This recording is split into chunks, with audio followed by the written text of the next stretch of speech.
बजार घुम्न जाँदैछौँ अनि बजारको लागि हाम्रो पास चाहिँ पैसा यति छ उहाँ चाहिँ पैसा हाम्रो होइन पुनमको we are waiting for our भन्दा हामी चाहिँ हाम्रो सवारी साधन अटोको निम्ति कुरिरहेका छौँ उहाँ चाहिँ हाम्रो मम्मी उहाँ चाहिँ हाम्रो चुडेल उहाँ चाहिँ हाम्रो राजा साहब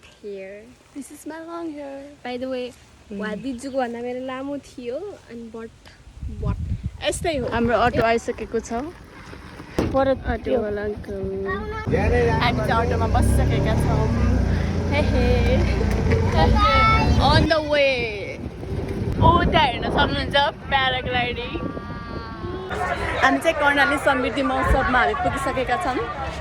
हजुरहरू हेर्न सक्नुहुन्छ यहाँ यस्तो छ मेलामा चाहिँ सबैभन्दा मलाई मनपरेको यो हो के यो कर्णाली घरेलु कपडा उद्योग चाहिँ हाम्रो मेलाहरू सकेर हामी बाहिर जाँदैछौँ अब मेला सकेर हामी चाहिँ घर जान लागेको